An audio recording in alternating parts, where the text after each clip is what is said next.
and Nicholas, centre forward, was an area we're a little bit light.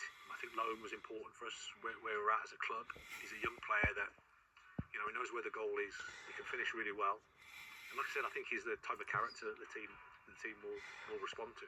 Just 2 years ago, West Ham won a European Cup. Can these fans be excited again to watch their team under you?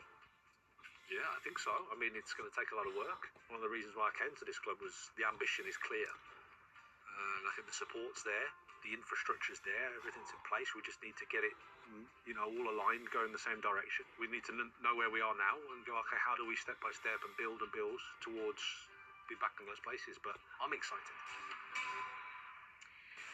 Well, if you want to hear more, there are longer versions of that interview available now on both BBC iPlayer and BBC Sounds. Look how cheesy that photo is.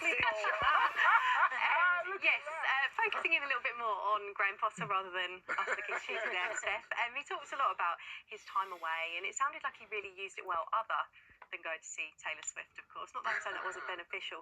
Do you think it can be beneficial when you've had such an intense period like Potter did at clubs like Brighton and Chelsea to take a step away for a while?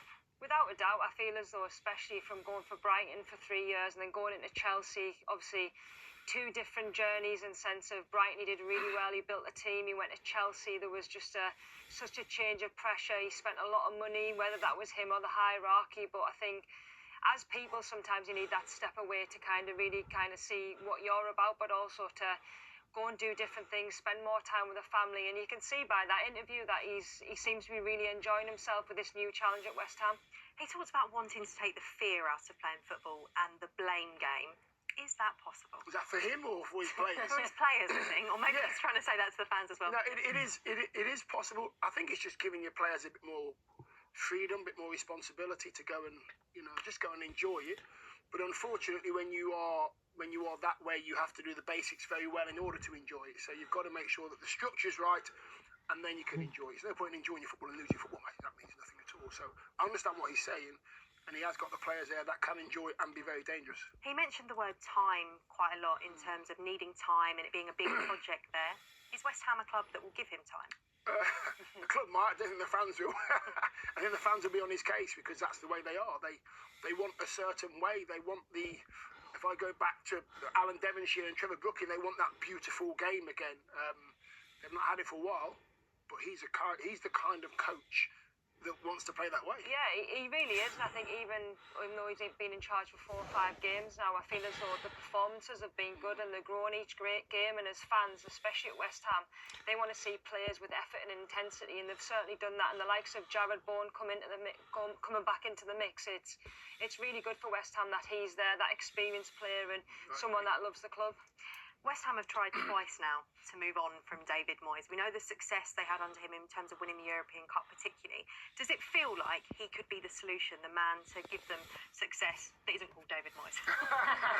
Yeah, I mean, for Graham Potter, you hope it is, because I feel as though the way that he likes to play his football in terms of control, he likes the boys to work hard, he likes them to be aggressive, and you've seen glimpses of that. But now, hopefully, with a little bit more time on the training pitch, they can turn them results around. Defensively, though, is that where they need to be a bit better, do you feel, Steph?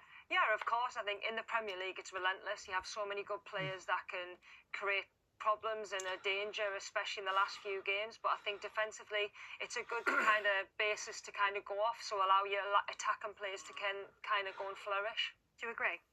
Yeah, I think, listen, we've both played at the top level in our leagues, and if you're playing against the top end centre forwards all the time, having played with my centre half hat on, it's difficult. You cannot switch off, so they've got to get that right.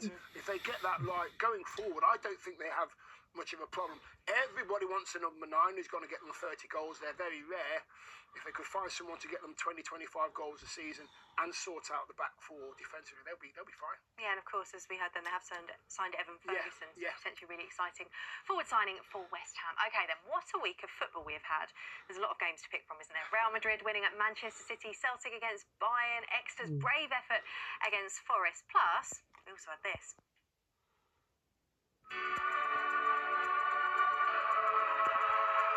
One last derby as this Grand Old venue prepares to bow out.